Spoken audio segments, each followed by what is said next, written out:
Vous êtes-vous déjà demandé comment les pros de l'informatique faisaient pour aller aussi vite et que la plupart du temps, ils utilisaient leur clavier sans jamais utiliser leur souris? Bonjour à tous, bienvenue sur Basic Dev, la chaîne qui vous parle ordinateur et développement. Aujourd'hui, je vais vous parler des raccourcis.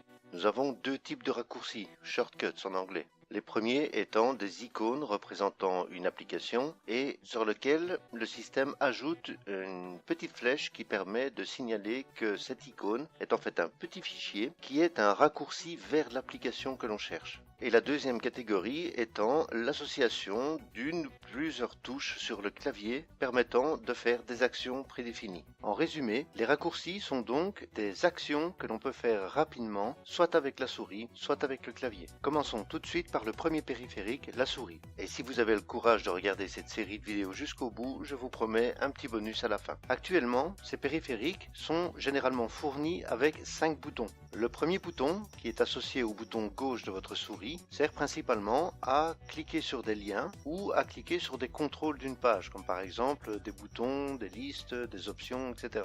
Mais il permet également, par une double pression successive que l'on appelle double clic, d'ouvrir une application en cliquant sur l'icône qui se trouve par exemple sur votre bureau. Et cela fonctionne de la même manière que ce soit le fichier exécutable de votre application ou un raccourci associé à cette application. Le bouton 1 est également utilisé dans ce qu'on appelle communément le drag and drop en anglais ou le glisser-déposer en français. C'est exactement ce que vous faites quand vous prenez par exemple un fichier pour le mettre d'un répertoire à un autre ou quand vous prenez une fenêtre d'application pour la déplacer sur votre écran. Le bouton 2 quant à lui est associé au bouton droit de votre souris et sert principalement à afficher un menu contextuel associé à l'élément sur lequel vous avez cliqué. Les menus contextuels regroupant l'ensemble des actions qu'il est possible de faire sur l'élément choisi. Mais vous pouvez également utiliser ce bouton pour faire du glisser-déposer. Dès que vous lâcherez le bouton, au lieu de déplacer ou de copier l'élément, un menu contextuel apparaîtra pour vous afficher les différentes actions que vous pouvez faire sur cet élément après un glisser-déposer. Le bouton 3, quant à lui, est associé à la roulette de votre souris et permet de pouvoir faire défiler votre document de haut en bas et de droite à gauche suivant les applications. Cette manipulation est bien plus rapide que de faire défiler les barres de défilement vers le haut, vers le bas ou vers la gauche, vers la droite, les scroll bars en anglais. Mais ce que la plupart des gens ignorent, c'est que cette roulette a une particularité, c'est que c'est également un bouton et que la plupart du temps sur les souris actuelles, vous pouvez appuyer dessus pour faire un clic central. Lorsque votre application le permet, faites apparaître un symbole bien particulier avec une flèche vers le haut et vers le bas. Et cela vous indique que maintenant, vous pouvez faire défiler le document de haut en bas, de droite à gauche, en faisant glisser la souris plutôt qu'en faisant aller la roulette. Et il vous suffit de cliquer une nouvelle fois sur ce bouton pour désactiver le défilement.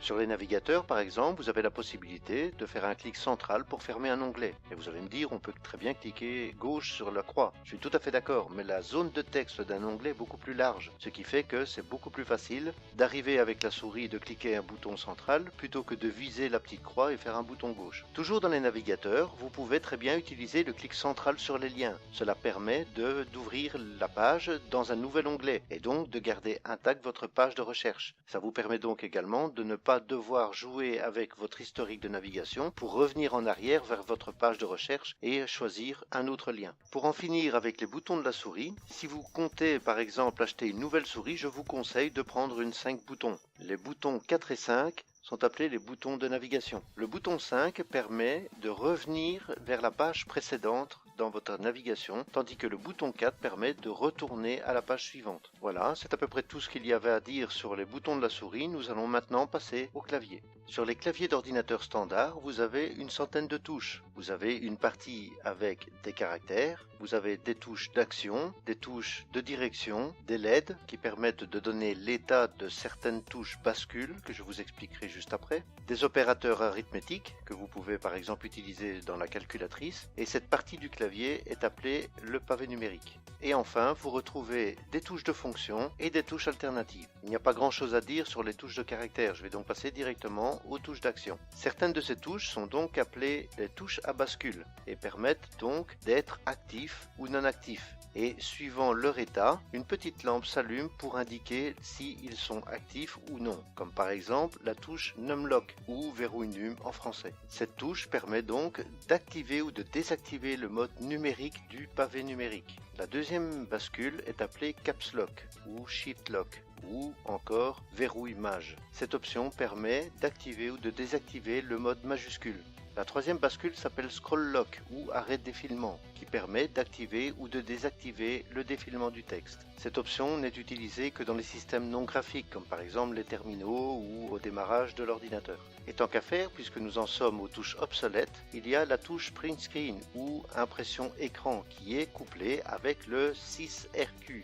6RQ, vous pouvez retrouver également 6ST, qui permet en fait de générer des interruptions via le BIOS. Donc cette touche n'est vraiment plus du tout utilisée actuellement, sauf peut-être sur les systèmes Unix ou Linux. Je ne m'attarde pas sur la définition des interruptions car cela fera l'objet d'une future vidéo. Quant à la touche impression écran ou print screen, elle est utilisée pour faire une copie de l'écran. Et quand je dis copie, c'est une image complète de l'écran ou des écrans actifs sur votre système. Mais il existe également une alternative, justement l'intérêt de la touche Alt couplée avec cette touche impression écran qui permet de faire une copie de la fenêtre active et non pas de tous les écrans. Cela vous permet par exemple de pouvoir faire une impression d'un message d'erreur ou d'une fenêtre bien particulière et uniquement cette fenêtre sans devoir prendre la totalité de votre écran et de faire une découpe par la suite. Ensuite, nous avons la touche Pause Break, ou quelquefois ATTN. La touche Pause permet de stopper le défilement du texte, très utile en programmation lors de débugage. Et la touche Break, quant à elle, permet de stopper l'exécution d'une instruction ou d'une application, et c'est très souvent utilisé en mode console. Juste pour info, cette touche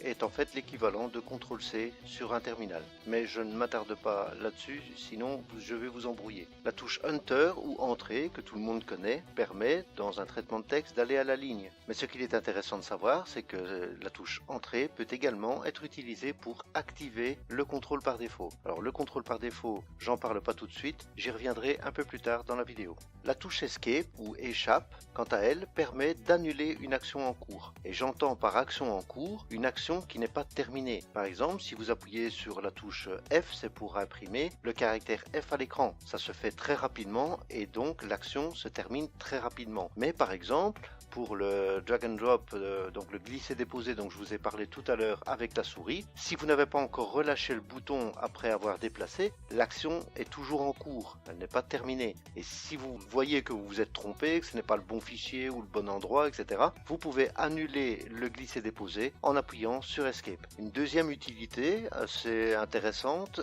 pour cette touche, c'est de pouvoir fermer des boîtes de dialogue. Donc par exemple, si vous voulez fermer une application, que cette application vous ouvre un message en vous demandant si vous voulez sauvegarder ou non, plutôt que de prendre la souris et d'aller vers le bouton oui, non, annuler, etc. Si vous voulez annuler, il suffit tout simplement d'appuyer sur la touche Escape, ça correspond à annuler. La touche de tabulation, quant à elle, non seulement elle permet d'aérer du texte en colonne, comme vous le savez probablement, mais elle permet également de se déplacer parmi les contrôles dans une page. Alors un petit mot d'explication, quand je parle de déplacement, je parle en fait du déplacement du focus. Le focus, c'est les pointillés que vous voyez pour savoir exactement à quel endroit vous êtes dans la page. Donc ça peut être un curseur qui clignote dans une textbox, ça peut être des pointillés qui entourent le libellé d'un bouton. Ça permet de savoir exactement sur quel contrôle vous êtes et de pouvoir faire une action sur ce contrôle. Donc les contrôles, j'en ai déjà parlé, comme par exemple avec la touche Enter qui permettait d'activer le contrôle par défaut. Donc un contrôle, en gros, c'est tout ce qui peut être interactif pour vous, tout ce que vous pouvez faire sur une page. Cliquer sur un bouton, cliquer sur une textbox pour pouvoir entrer du texte, cliquer sur un lien, cliquer sur une option, sur un choix, une liste, etc.,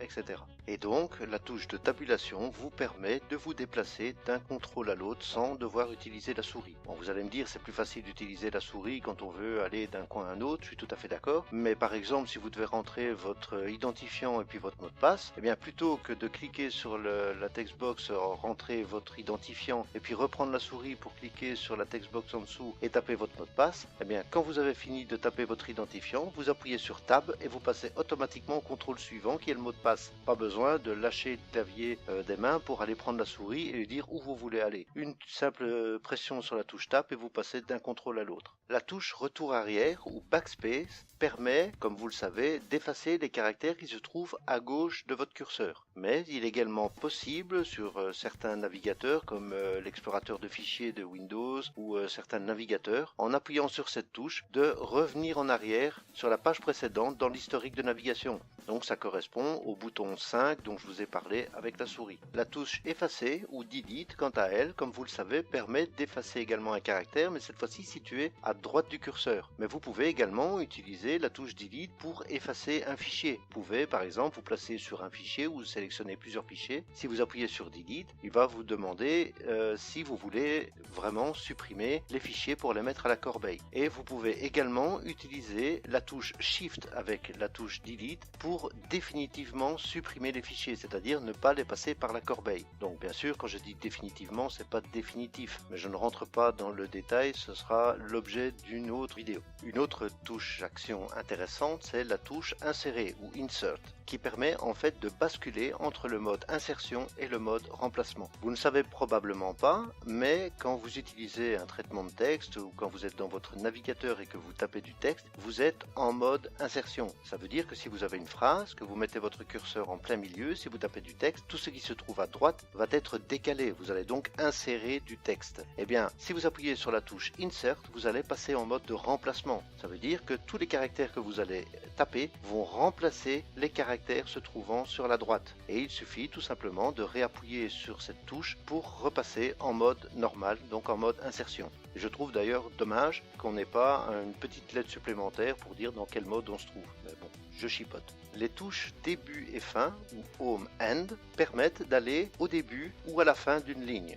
Donc, si votre curseur se trouve sur une phrase, n'importe où dans la phrase, vous pouvez vous déplacer au début ou à la fin de la ligne. Mais vous pouvez également l'utiliser avec les touches CTRL, ce qui veut dire qu'à ce moment-là, vous pouvez aller au début ou à la fin du document complet. En faisant CTRL Home, vous allez au tout début et CTRL End, vous allez à la fin. Les touches page sup, page inf ou page up, page down permettent de monter ou de descendre d'un écran, plus ou moins un écran suivant les applications. Mais vous pouvez également, si vous avez une application qui a la possibilité d'ouvrir plusieurs documents, donc dans des onglets par exemple, comme le navigateur, vous pouvez très bien passer d'un onglet à l'autre en utilisant la touche CTRL. CTRL Page Up pour aller vers l'onglet précédent et CTRL Page Down pour aller vers l'onglet suivant. Sur le pavé numérique, vous pouvez retrouver les différents opérateurs arithmétiques, le diviser, qu'on appelle également le slash, à ne pas confondre avec le backslash, qui est un caractère différent et qui se trouve ailleurs sur votre clavier.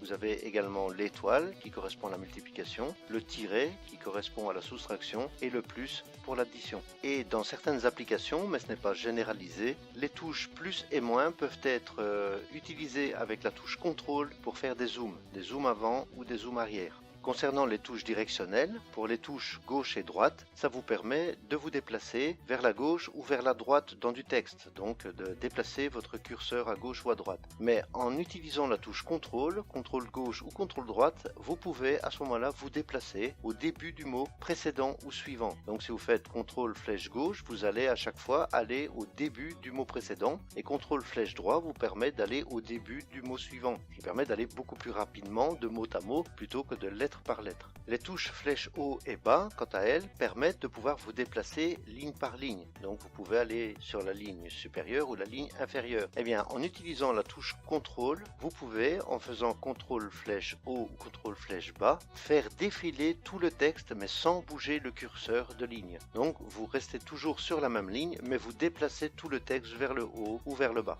Passons à présent en revue les différentes touches de fonction. Vous avez la touche F1 qui permet d'afficher l'aide, soit de l'OS, soit de l'application si elle est gérée, et la plupart du temps c'est le cas. La touche F2 est très souvent utilisée pour renommer les éléments. Donc ça peut être un dossier ou un fichier quand vous êtes dans l'explorateur de fichiers, ou vous pouvez également renommer des onglets si l'application permet bien sûr de modifier les onglets. Par exemple sur votre navigateur, l'onglet a pour nom le nom de la page qu'elle contient et donc vous ne pouvez pas la modifier. Mais sur un traitement de texte comme par exemple Notepad++ qui permet d'avoir plusieurs onglets, vous pouvez modifier le nom de chaque onglet. La touche F3 est est utilisé pour la recherche d'éléments. Donc vous pouvez rechercher du texte en appuyant sur la touche F3. Et lorsque vous avez trouvé un élément dans la liste, vous pouvez de nouveau appuyer sur la touche F3 pour rechercher l'élément suivant. La touche F4, elle permet de lister l'historique de navigation dans l'explorateur de fichiers de Windows. Donc vous savez, quand vous allez sur l'explorateur, vous pouvez passer de dossier en dossier et comme ça prendre un chemin bien spécifique. Eh bien, ce chemin est tracé dans un historique. Vous pouvez afficher l'historique de votre navigation dans l'explorateur et pouvoir revenir à un moment donné, à un moment précis choisi dans cette liste en appuyant sur la touche F4.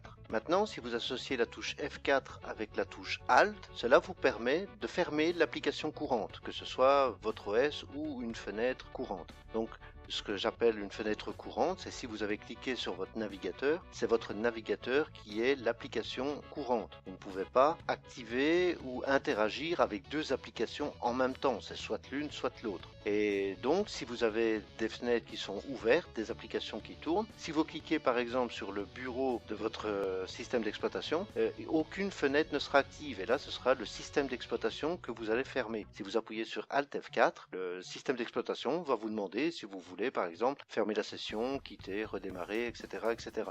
À présent, si vous utilisez la touche CTRL avec la touche F4, dans l'application courante, si elle le permet et si elle possède plusieurs documents, avec la touche CTRL F4, vous allez pouvoir fermer le document actif, c'est-à-dire l'onglet, et ne pas fermer l'application complète ni toucher aux autres onglets ouverts. Une petite chose à savoir, c'est que si vous utilisez par exemple CTRL F4 ou Alt F4 pour fermer un document ou fermer une application, cela ne va pas le fermer sans enregistrer. C'est la même chose que si vous alliez dans Fichier, fermer le document ou Fichier, fermer l'application. Si vous avez un document qui n'a pas été sauvegardé, un message s'affichera pour vous demander si vous voulez sauvegarder ou annuler, etc. C'est exactement la même chose, donc il ne faut pas avoir peur d'utiliser CTRL F4 ou Alt F4, vous ne perdrez absolument aucune donnée. La touche F5 est souvent utilisée car elle permet de rafraîchir le document en cours. Par exemple, si vous êtes sur l'explorateur de Windows et que vous avez supprimé un fichier, il arrive quelquefois que la page ne soit pas rafraîchie et que le fichier soit toujours là. Bien, il suffit d'appuyer sur la touche F5 pour rafraîchir et voir ce fichier disparaître. Vous pouvez également rafraîchir une page sur votre navigateur. Donc,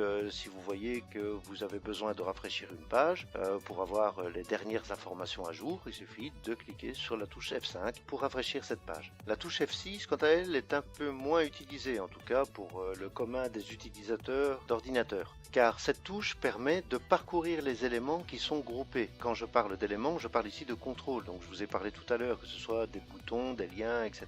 Vous pouvez avoir des boutons qui sont groupés dans ce qu'on appelle des conteneurs. Donc, par exemple, vous avez un conteneur pour tous les contrôles menus, des conteneurs pour tous les contrôles de boutons outils dans une barre d'outils ou des contrôles d'options, etc. Donc ils sont tous regroupés logiquement et vous pouvez avec la touche F6 passer d'un groupe à l'autre. Donc vous allez me dire également, dans ce cas-là, on peut très bien utiliser la souris. Mais ce sont des cas vraiment, dans des cas où par exemple vous avez des problèmes avec une souris, ou vous êtes sur un ordinateur et vous n'avez pas de souris à porter, ou vraiment un problème physique au niveau du périphérique, vous pouvez utiliser toujours cette façon pour naviguer vers les différents contrôles et pouvoir continuer à manipuler votre application sans souris. Et il ne faut donc pas confondre la touche F6 avec la touche Tab dont je vous ai parlé tout à l'heure, car la touche Tab, elle, permet de naviguer parmi tous les contrôles. La touche de tabulation ne fait aucune distinction de groupe. Elle passe d'un élément à l'autre dans tous les groupes du début à la fin, et puis elle revient au début et vous pouvez boucler comme ça indéfiniment. Alors il n'y a rien de spécial au niveau raccourci pour la touche F7, F8, F9, nous allons donc passer directement à la touche F10. La touche F10 permet d'afficher ou d'activer le menu dans une application. Donc vous savez que par exemple certains navigateurs vous proposent de ne pas afficher la barre de menu, ce qui permet d'avoir un petit peu plus de place pour afficher votre page. Et bien en appuyant sur la touche F10, vous faites réapparaître le menu, tout simplement. Maintenant, si vous utilisez la touche Shift F10, ça vous permet d'afficher le menu contextuel de l'élément sur lequel vous êtes. Donc j'entends encore une fois par élément le contrôle de la page. Si vous êtes sur un lien ou sur un bouton, etc., vous pouvez faire Shift F10 pour faire apparaître le menu contextuel. Le menu contextuel, je vous rappelle, c'est un menu qui est spécifique à l'élément sur lequel vous avez cliqué. Et ça correspond donc au clic droit de la souris dont je vous ai parlé. Mais ça correspond également à une touche spéciale sur votre clavier, si vous l'avez, qui se trouve à cet endroit, entre la touche Windows Windows est la touche contrôle. Une autre touche de fonction très intéressante est la touche F11. Donc tout à l'heure je vous ai dit que certaines applications permettaient de désactiver l'affichage de certains éléments, certains groupements de contrôle comme les menus ou les boutons de barre d'outils. Eh bien la touche F11 permet d'afficher votre document en pleine page. Donc elle fait disparaître absolument tous les contrôles pour n'afficher que la page en cours. Donc tout le document prendra toute la place et il suffit de rappuyer sur la touche F11 pour revenir dans une interface utilisateur normale. Et enfin la touche F12, qui est pour moi une des plus intéressantes, permet de pouvoir enregistrer le document sous un autre nom. Donc en fait ça correspond à enregistrer sous qui se trouve dans le menu fichier. Donc si vous allez dans le menu fichier, vous avez enregistré sous, et même si votre document existe déjà, vous avez la possibilité de faire une copie et de l'enregistrer sous un autre nom ou un autre modèle ou même une autre extension quelconque. Donc la touche F12 est assez rapide et vraiment très intéressante. Voilà, nous en avons fini avec les touches de fonction. Nous pouvons maintenant passer aux dernières touches, les touches alternatives.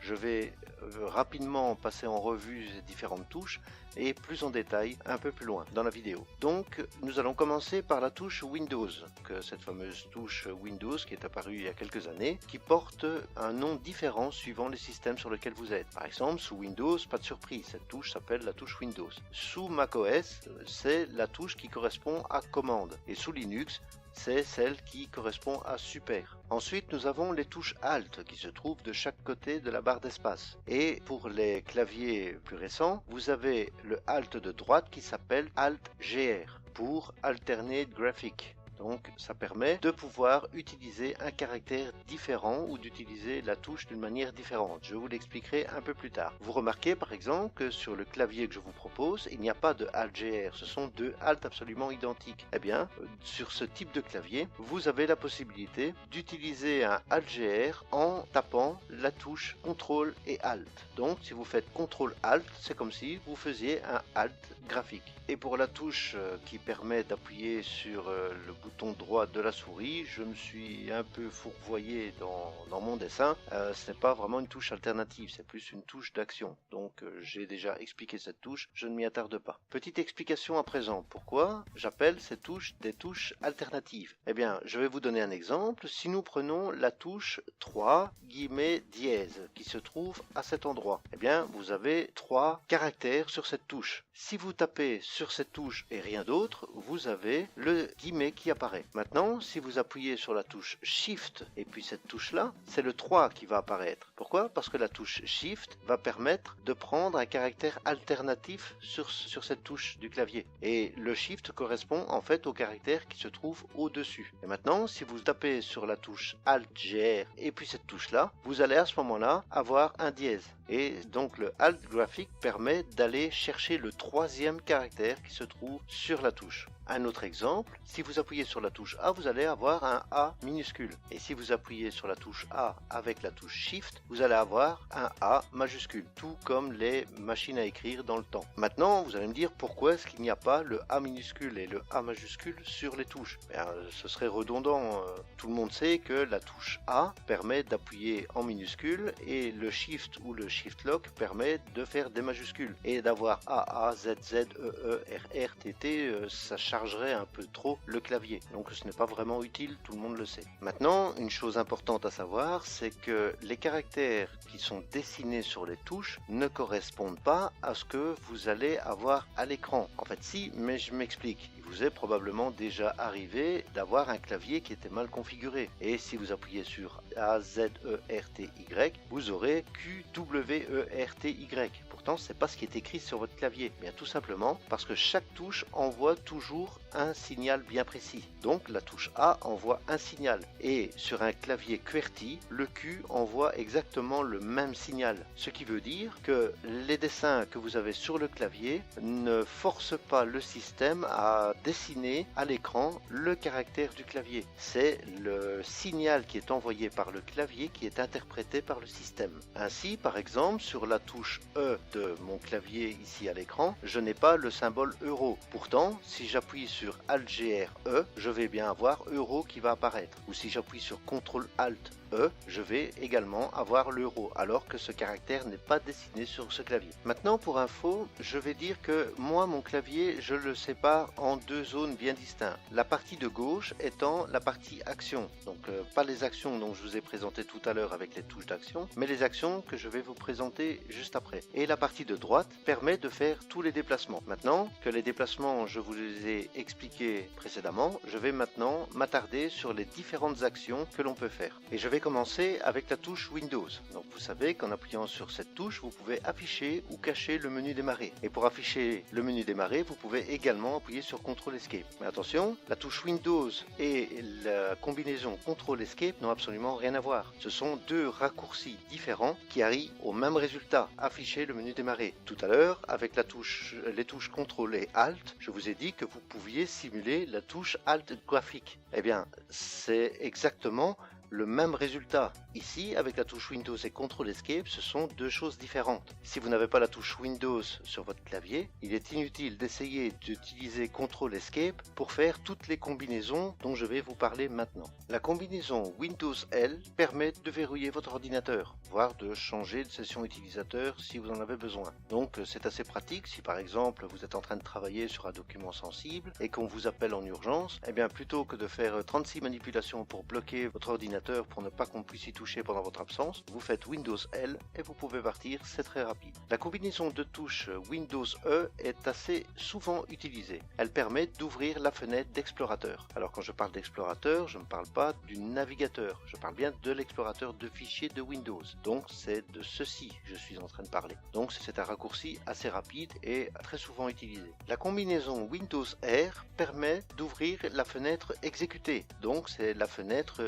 qui s'affiche lorsque vous faites par exemple le menu démarrer exécuter. Donc c'est une fenêtre qui n'est pas très utilisée pour les utilisateurs courants d'un ordinateur, mais très souvent par les utilisateurs plus avancés. Ensuite nous avons la combinaison Windows P. Cette combinaison permet d'afficher les options d'aspect multi-écran. Donc si vous avez la chance d'avoir plusieurs écrans, vous pouvez avec Windows P directement définir comment votre bureau doit s'afficher sur les différents écrans. Et enfin nous avons la combinaison Windows G. Windows G permet de parcourir les gadgets, si vous les avez bien sûr activés ou non. Moi par exemple je ne les active pas, donc j'utilise pas souvent, mais ça peut très bien être utile. Deuxième série, nous avons la combinaison Windows Pause. Donc pause, je vous rappelle, c'est le pause break ou ATTN si mes souvenirs sont bons. Donc Windows Pause permet d'afficher les propriétés du système. C'est donc cette fenêtre là qui s'affiche.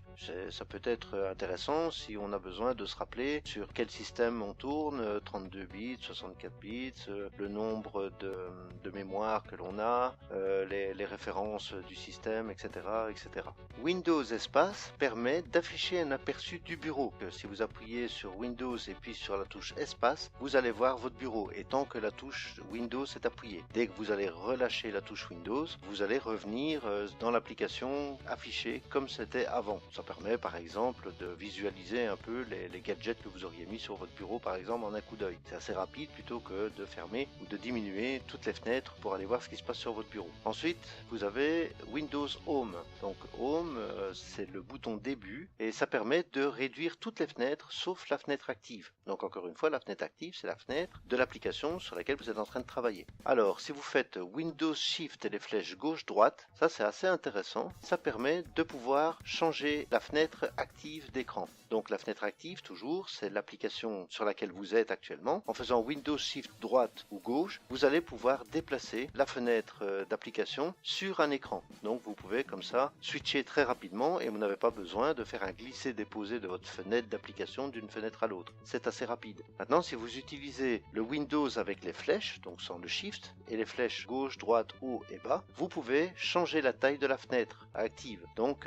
c'est le système de Snap que je vous ai déjà présenté dans la vidéo sur Windows 10. Passons maintenant à la troisième série. Vous avez la combinaison Windows M qui permet, quant à elle, de réduire toutes les fenêtres. Donc réduire, c'est dans la barre des tâches. Et si vous faites Windows Shift M, vous allez restaurer toutes les fenêtres. Bon, attention, vous savez que, voilà, probablement ou pas, que certaines applications permettent de ne pas se montrer dans la fenêtre des tâches au moment où vous la diminuez. Donc par exemple, c'est une option qui doit être cachée lorsque diminuée. Quelque chose dans ce style. Et donc, l'application ne se retrouvera pas dans la barre des tâches, mais elle se retrouvera dans la barre des notifications, c'est-à-dire à côté de l'horloge. Donc les personnes qui utilisent cette option savent très bien de quoi je parle. Eh bien, donc si ces fenêtres n'apparaissent pas dans la barre des tâches, en utilisant Windows Shift M, elle ne sera pas restaurée. Il faudra vous-même, à la main, aller les rechercher au niveau de la barre de notification. Ensuite, nous avons Windows F. Windows F permet de faire une recherche de fichiers ou de dossiers. La touche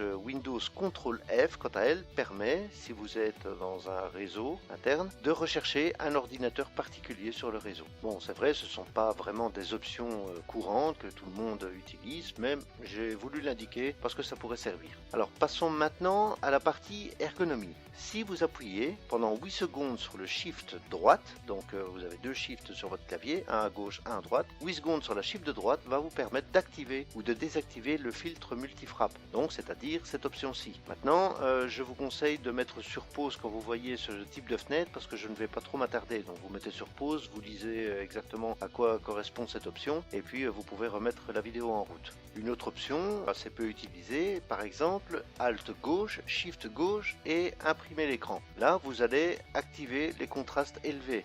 C'est principalement sur les portables. Maintenant, si vous faites Alt gauche, Shift gauche et Numlock, le blocage du pavé numérique, vous allez pouvoir activer les déplacements de la souris par le pavé numérique. Moi, par exemple, sur mon système Windows 7, ici, ça ne fonctionne pas. Ou c'est peut-être le clavier qui n'accepte pas le genre de signal, je ne sais pas exactement. Enfin, soit. Maintenant, si vous appuyez sur la touche Shift 5 fois, donc 5 fois de suite, vous allez activer ou désactiver les touches rémanentes, c'est-à-dire ceci.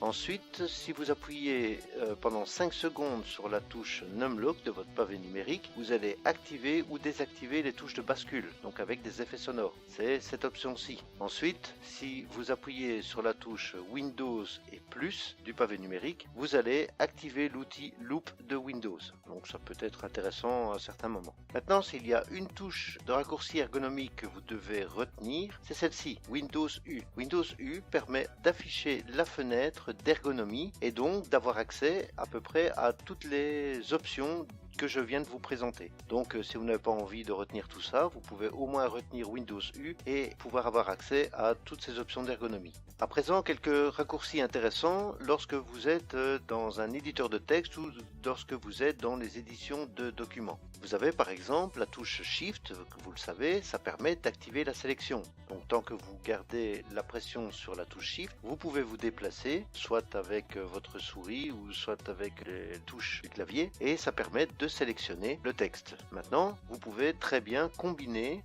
la sélection, donc le Shift, avec les contrôles flèches, comme je vous ai expliqué tout à l'heure. Contrôle flèche gauche et contrôle flèche droite pour vous déplacer de mot à mot. Vous pouvez même utiliser, toujours en utilisant le Shift, début et fin, donc Home et End, qui permet de sélectionner jusqu'au début de la ligne ou jusqu'à la fin de la ligne. Et même contrôle Home et contrôle End pour pouvoir sélectionner jusqu'au début du document ou jusqu'à la fin du document. Donc toutes ces combinaisons sont possibles. Maintenant, vous avez d'autres options, comme par exemple CTRL et A, qui permettent de sélectionner en une fois tout le document. Ça revient au même que de faire par exemple CTRL Home pour aller au début, et puis Shift CTRL End pour sélectionner jusqu'à la fin. Vous faites CTRL A et vous avez sélectionné tout le document. Ensuite, vous avez CTRL C. Donc CTRL C permet de copier un élément. Si vous faites CTRL X, ça permet de couper. Couper, ça veut dire que vous allez copier l'élément et puis vous allez l'effacer. Et donc, la copie de l'élément, je veux dire, quand vous allez couper l'élément, ça ne sera effacé qu'à partir du moment où vous allez le mettre ailleurs. Donc avec le CTRL V. CTRL V qui permet de coller l'élément que vous venez de copier en mémoire. Donc si vous faites un CTRL C, CTRL V, c'est ce qu'on appelle le copier-coller. Et le CTRL X, CTRL V, c'est le couper-coller. Ça correspond en fait à un déplacement emplacement, alors que le CTRL-C, CTRL-V est une copie. Ensuite, vous avez le CTRL-Z.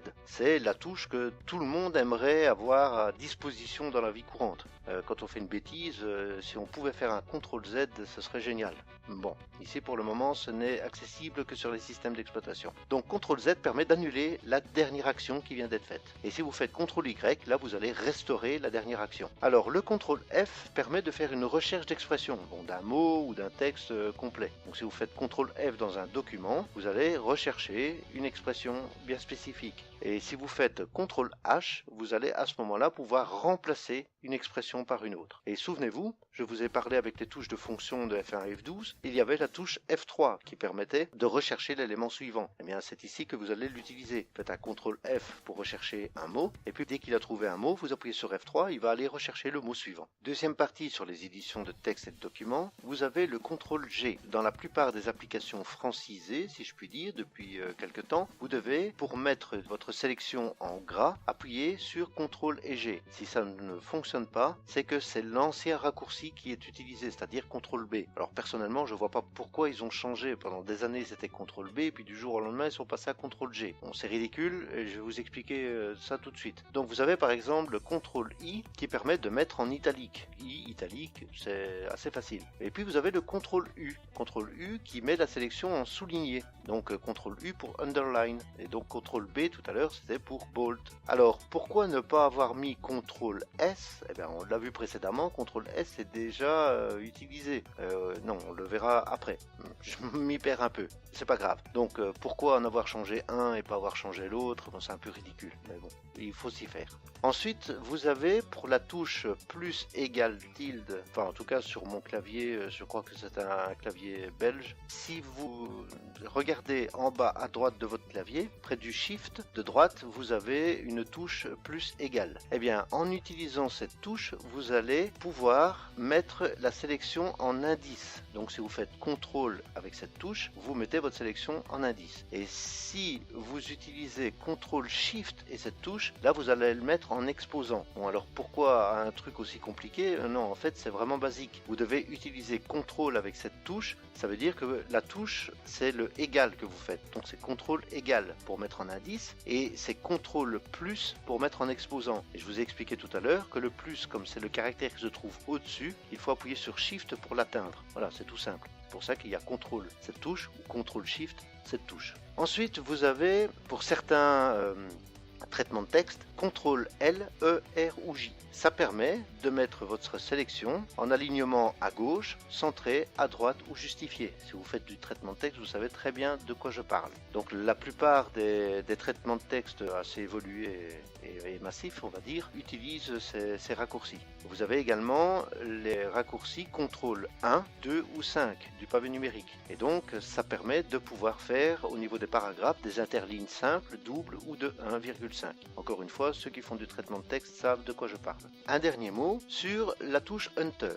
Donc vous avez la possibilité de faire Enter, Shift Enter ou Control Enter. En fait, Enter, c'est pour avoir une nouvelle ligne. Et il faut savoir que dans un traitement de texte, quand vous appuyez sur Enter, non seulement vous allez à une nouvelle ligne, mais vous allez également à un nouveau paragraphe. Donc si vous voulez par exemple aller à la ligne mais dans le même paragraphe, vous devez utiliser la touche Shift Enter. Donc ça permet d'aller à la ligne suivante mais de rester dans le même paragraphe. Et enfin, si vous utilisez CTRL Enter, vous allez non seulement aller à la ligne, vous allez changer de paragraphe, mais vous allez également changer de page. Donc ça permet de ne pas avoir un paragraphe scindé en deux, en bas d'une page et en début de la suivante. Donc vous faites CTRL Enter, vous passez directement à la page suivante. Et enfin, le dernier morceau, vous avez CTRL-N qui permet, dans la plupart des applications, d'ouvrir un nouveau document. Donc si vous êtes sur un navigateur, un traitement de texte quelconque ou même une application tableur, genre Excel, vous faites CTRL-N, vous ouvrez un nouveau document. Si vous faites CTRL-O, vous allez ouvrir un document existant. Donc vous allez donc avoir une boîte de dialogue qui va vous demander quel est le fichier à ouvrir. Si vous faites CTRL-S, vous allez sauvegarder le document. Ah tiens, voilà, le fameux CTRL-S dont je vous parlais tout à l'heure, avec le underline. Pourquoi ils n'ont pas mis CTRL-S pour souligner? Tout simplement parce que CTRL-S est déjà pris. Il est déjà pris dans la sauvegarde. Et heureusement qu'ils ont gardé celui-là. Alors, si vous faites CTRL-SHIFT-S, vous allez sauvegarder tous les documents. Donc encore une fois, dans des applications qui permettent d'ouvrir plusieurs documents en même temps. Si vous faites maintenant CTRL-P, dans la plupart des applications qui permettent de le faire, vous allez pouvoir imprimer le document en cours. Vous n'allez pas directement imprimer le document, vous allez ouvrir la boîte de dialogue habituelle qui vous demande quelle orientation, est-ce que vous voulez du couleur noir et blanc, le nombre de pages, impair, pair, etc. Bon, voilà, donc ce n'est pas une impression directe, c'est un raccourci qui permet d'éviter de devoir faire fichier, imprimer. Si vous faites CTRL-P, vous l'avez directement. Voilà qui termine la partie édition. Maintenant, passons au raccourci système. Si vous appuyez sur Alt-Tab, vous allez pouvoir naviguer d'une fenêtre à l'autre. Donc j'entends ici par fenêtre les fenêtres d'applications actives qui sont déjà en route. Si vous avez 4 applications en route, avec Alt-Tab, vous allez pouvoir afficher toutes les applications en cours, y compris le bureau, et pouvoir, en gardant la touche Alt appuyée, vous allez appuyer successivement sur Tab pour pouvoir vous déplacer d'un élément à l'autre, et dès que vous relâcherez le Alt, vous aurez sélectionné l'application que vous voulez voir venir en premier plan. Maintenant, si vous faites Windows Tab, vous allez avoir exactement le même effet, donc un effet de navigation d'une fenêtre à l'autre, mais cette fois-ci la présentation sera en mode aéro. Donc aéro si c'est activé au niveau de votre système d'exploitation. C'est par exemple quand vous êtes dans la barre des tâches et que vous avez des applications qui sont ouvertes, si vous mettez votre souris dessus, vous avez une petite fenêtre qui s'ouvre et qui donne une petite représentation, une petite vignette de l'application. Et bien là vous allez exactement avoir la même chose, les unes derrière les autres, et le fait d'appuyer sur Tab, vous allez faire passer les fenêtres les unes devant les autres. Alors une chose à savoir également, c'est que la navigation, bon bien sûr se fait de gauche à droite, et si vous appuyez en plus sur Shift, donc Alt, Shift, et puis successivement sur Tab, Tab, Tab, vous allez à ce moment-là naviguer dans l'autre sens. Alors maintenant vous avez la combinaison CTRL, Shift, Escape. Alors CTRL, Shift, Escape peut être souvent utilisé par les personnes qui connaissent un petit peu plus leur système d'exploitation, parce que ça permet d'afficher le gestionnaire des tâches. Donc le gestionnaire des tâches, je vous en ai déjà parlé dans la seconde vidéo sécu sur les processus, les process qui tournent sur votre ordinateur. Et je vous ai promis une vidéo, elle viendra, ne vous inquiétez pas, pour expliquer un petit peu comment ça fonctionne et comment on peut gérer un petit peu tout ça. Alors ensuite, vous avez CTRL-Tab qui permet de parcourir les différents onglets. Donc je vous ai dit tout à l'heure que vous pouviez utiliser CTRL avec page supérieure, page inférieure pour aller d'un onglet à l'autre. Eh bien, il y a des applications qui préfèrent utiliser le CTRL-Tab ou CTRL-Shift-Tab pour aller dans un sens ou dans l'autre pour parcourir les différents onglets. Alors, le dernier morceau, c'est le Alt plus une lettre.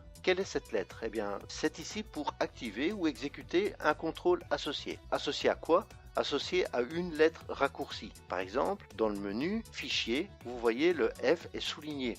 Eh bien, le soulignement veut simplement dire que le F est la lettre de raccourci qui permet d'ouvrir ce menu, donc le menu fichier. Donc si vous faites Alt F, vous allez développer le menu fichier. Il y a parfois des applications qui n'affichent pas automatiquement les lettres en souligné. Il suffit tout simplement d'appuyer sur Alt, et là à ce moment-là, toutes les lettres raccourcies vont être soulignées et vous allez avoir une vision globale de tous les raccourcis possibles. Il suffira donc à ce moment-là, en gardant la touche Alt appuyée, d'appuyer sur la lettre correspondante pour activer directement le menu. Bon, ici je parle de menu, mais ça peut être n'importe quoi.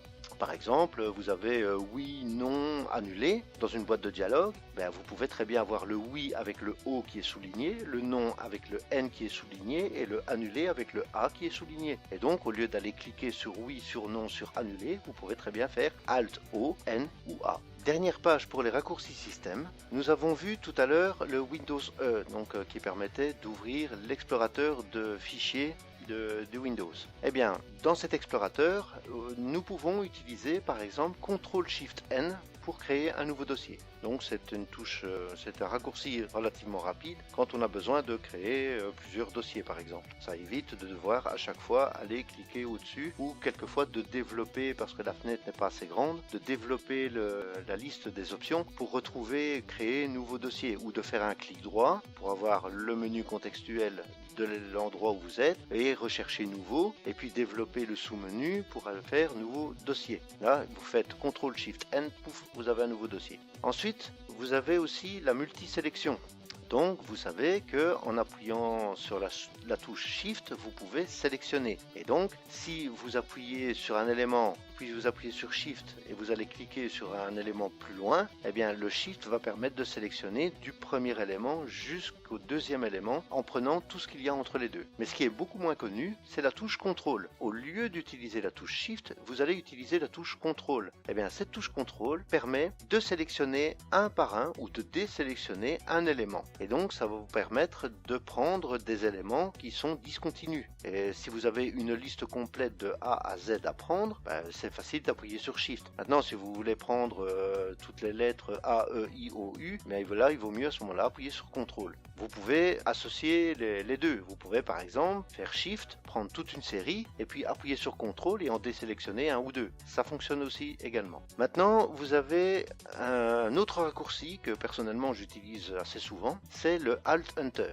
Le Alt Enter permet d'afficher les propriétés. Donc les propriétés d'un élément. Ça peut être d'un fichier, d'un répertoire ou même d'une sélection. Moi j'utilise par exemple régulièrement ça lorsque je dois copier beaucoup d'éléments, beaucoup de fichiers et que j'aimerais bien en connaître la taille. Donc vous avez la possibilité de faire un clic droit dans votre sélection, d'aller choisir propriétés pour l'afficher. Et bien si vous faites Alt Enter, c'est beaucoup plus rapide, vous avez directement les propriétés. Par exemple, voir combien il y a de dossiers sélectionnés, combien il y a de fichiers, la taille que ça prend, etc., etc. Voilà à peu près ce qu'il y avait à dire sur les raccourcis système. Bon, maintenant, dans cette partie, je vous avais préparé un magnifique écran vert pour pouvoir incruster des vidéos et vous montrer le côté pratique de tout ce que je venais de vous apprendre. Malheureusement, j'en suis déjà à près d'une heure de vidéo et on n'a pas encore tout à fait fini. En plus, je vous ai promis un bonus à la fin et je pense que je vais scinder cette vidéo en deux parties, à peu près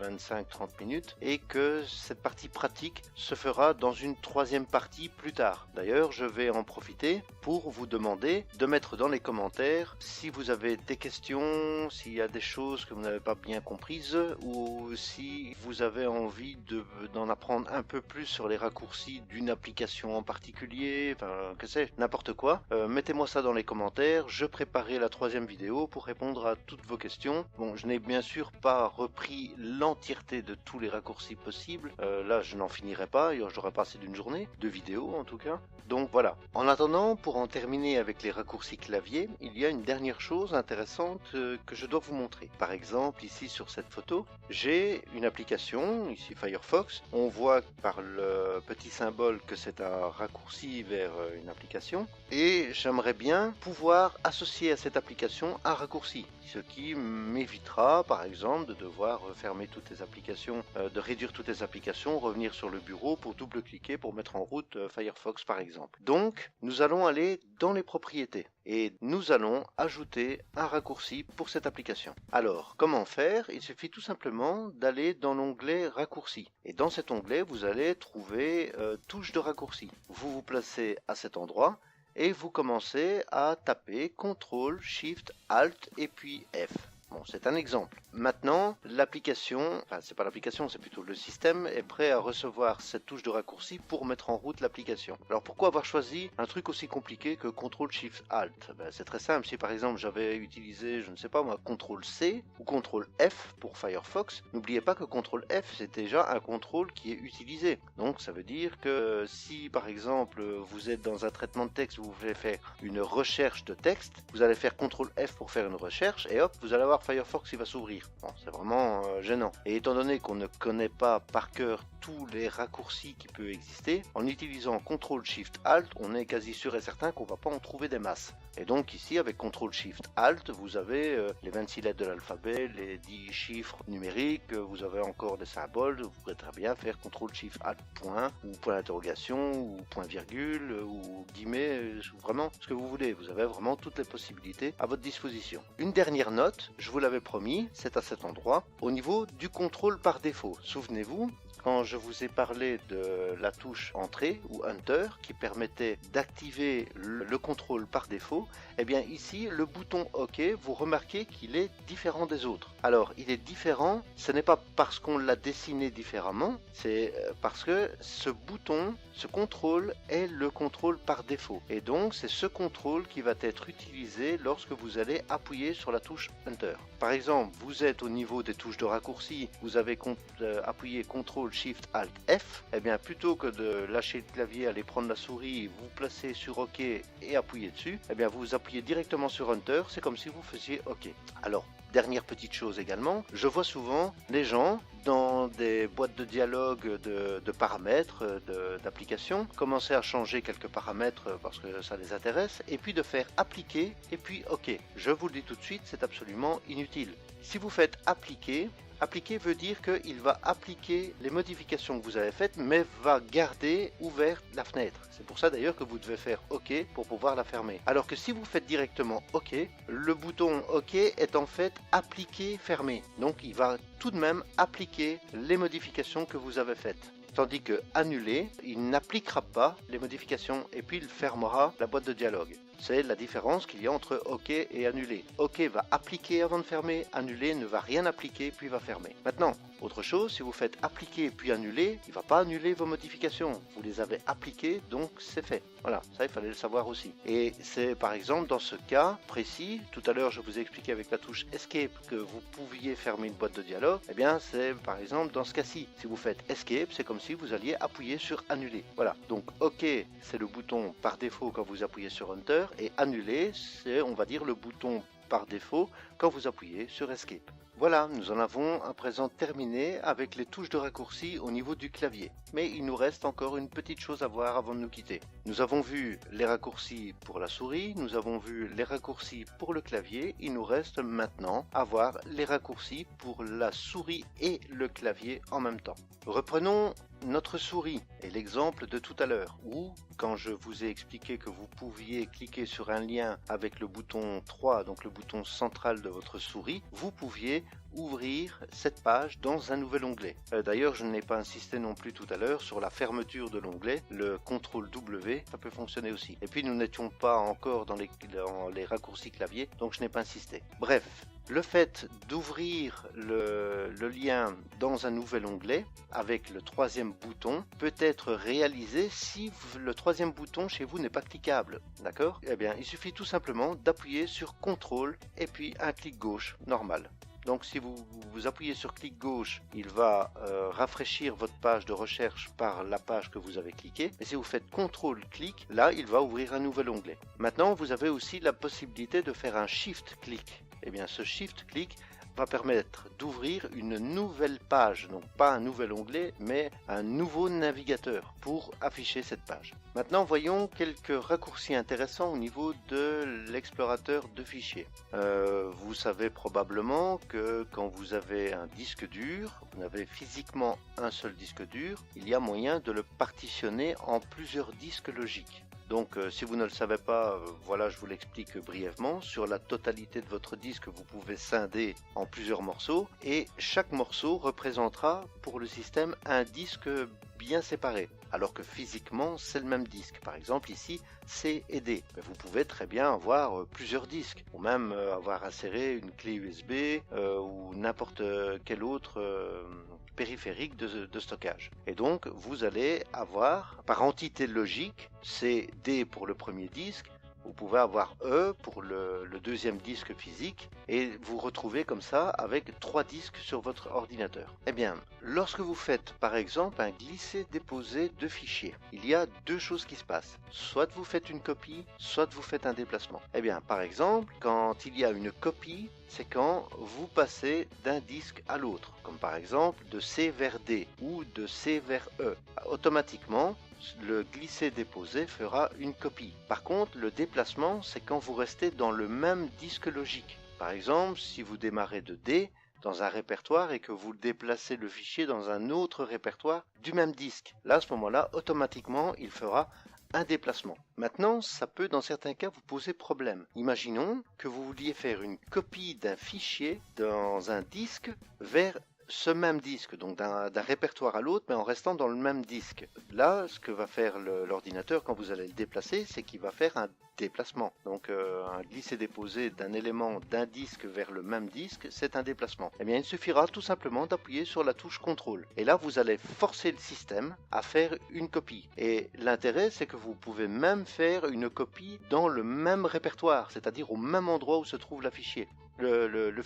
Donc vous allez pouvoir avoir plusieurs copies du fichier dans le même répertoire. Donc le système va simplement rajouter copie entre parenthèses pour qu'il y ait un nom différent. Maintenant, imaginons que vous vouliez déplacer des fichiers d'un disque vers un autre. Donc, si vous prenez un élément et que vous passez du disque C au disque E, par exemple, là, il va faire une copie puisque vous êtes d'un disque logique vers un autre disque logique. Eh bien, vous pouvez forcer un déplacement en appuyant sur la touche Shift. Donc Shift va forcer le système à faire un déplacement. Et il existe une troisième catégorie de glisser-déposer qui est la création de raccourcis. Eh bien, si vous voulez par exemple créer le raccourci d'une application sur votre bureau, par exemple, bon, vous allez me dire, il y a un clic droit, déplacer vers bureau raccourci, ça existe. Mais vous pouvez très bien avoir un répertoire dans lequel vous allez placer des raccourcis de différentes applications bien spécifiques. Enfin bon, soit. Si vous avez besoin de créer un raccourci, vous appuyez sur la touche Alt. Et là, vous allez forcer le système à créer un raccourci du fichier que vous êtes en train de déplacer. Dernière petite chose, et non des moindres, la roulette de la souris peut être utilisée avec la touche contrôle pour faire un zoom. En fait, c'est pas vraiment un zoom, c'est vous allez changer la taille de la police de caractère de votre document. Ça fonctionne dans la grande majorité des applications qui vous affichent des documents, du texte, soit des traitements de texte, votre navigateur. Vous allez faire contrôle et la roulette. Donc vous n'allez pas cliquer sur le troisième bouton, vous allez faire aller la roulette. Donc si vous faites aller la roulette vers le haut, vous allez augmenter la taille. Et si vous faites roulette vers le bas, vous allez diminuer la taille des caractères.